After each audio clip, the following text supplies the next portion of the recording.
Hey, what's up, guys? Plainside A9 here to report on Brianna Wu and the more lunacy coming from the left as far as free speech is concerned. So, in this video, Brianna Wu is basically advocating for the government to censor social media, similar to how they did to Sargon and Alex Jones. So, yeah, she's calling for the censorship of Captain Marvel trolls on social media. And for 1 second, just take a look at this dislike to like ratio in the video. You need a magnifying glass to even see the little bit of blue that's there. Isn't that ridiculous? Wow. I don't think I've ever seen a ratio that ridiculous on a like to dislike, so I don't know. Maybe Brianna will learn. I doubt it, but so I'm gonna watch the video and I'll chime in here and there. What do you think about this? I mean, I'm sure this doesn't surprise you.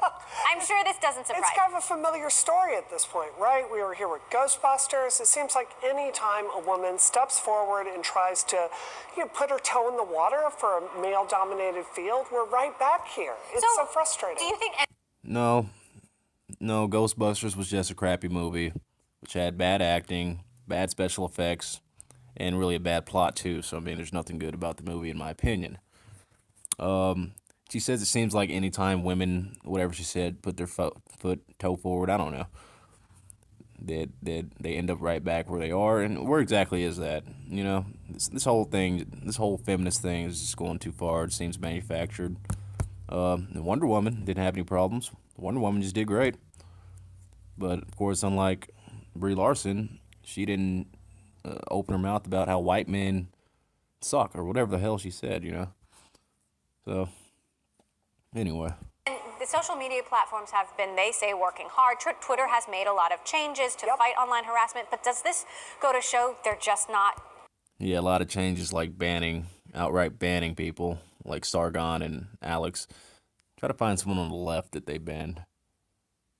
Getting it or doing enough? You know what I'm thinking?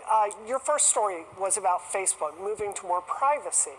And I feel like part of the backlash of women just being exhausted with being targeted online, it makes sense that people would want to move towards more private social profiles. So I think it's hand in hand, and I think it's just exhausting for all of us dealing with So this you stuff. think that privacy is a gendered issue? I do, essentially. absolutely I do. Well, it affects men too, for sure, but yeah. So do you think that because these, they're trying to get out of control, and Mark Zuckerberg we'll see what a more private Facebook actually looks like. But does this mean we need legislation? Well, I think that there is certainly a role in Private Facebook. More like safe space Facebook. It's getting ridiculous. Washington for us to address what women face both in the tech industry and what users face on the other side. Something we've seen is really big promises from Facebook, from Twitter, from Reddit, from all these companies that they're going to address this situation. For me, looking at this in 2019, it's very hard for me to point to one thing that's concretely changed for women in the tech industry. So I do think Washington has a role to play. What does that regulation look like? Well, and I know this is something that you campaigned on. Absolutely. So I think it starts with letting these companies know that Washington's going to take it seriously. In the video game industry, famously, They don't seem to take the opinions and the wants and needs of the American public seriously, but they'll take, Captain Marvel trolls, they'll take that seriously. Oh, God. they held hearings about violence in the 90s, and then the video game industry looked at it and said, oh, if we don't get serious about this, they're going to regulate our field. And then our industry formed the ESRB and self-regulated, and it works amazingly well. What I think will happen is if you Better than any government regulation ever could have. have people in Washington sitting on the Science, Space, and Technology Subcommittee looking at this, that threat of real legislation coming down the pipe will cause these companies to finally do the right thing. Now, you were last on when my book The right thing according to you, not according to free speech in the Constitution. came out in hardcover, and now it is out in paperback, and you're an important character in the book. How much progress do you think there's been for women in technology in the last year? So when I stood up to Gamergate, I really believed that it was going to be a moment in 2014 and 2015 that really changed the tech industry.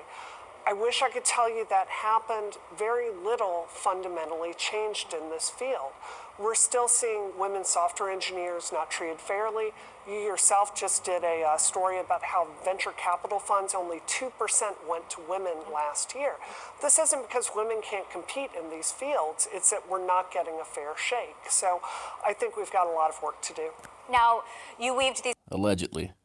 issues into your 2018 campaign. You lost, but you're back in the saddle and you're running again. Yes. How are these issues and how is technology going to play in your 2020 campaign, and what are you going to do differently? Well, the big thing that I learned in my 2018 race, and by the way, I got 17,000 votes over that, was that you can't run a political campaign like a startup. I come from the startup world. My very first startup was when I was 19 for $250,000. And I thought that that formula would work, like having a small team of people I shared values with. This time around, we're being more traditional. We're hiring people with decades of experience. All right, well, if you guys want to watch the entirety of that video, I will leave a link in the description. But yeah, I mean, it's just ridiculous. The left just keeps doubling down, tripling down, quadrupling down, however far down the line they are at this point, against free speech. And there you can see that they don't have very many supporters about this issue, so it doesn't seem like they care. Left really has a lot of supporters. I don't know how they survive. But anyways, like, comment, subscribe. More videos on the way. Plainside A9 signing out.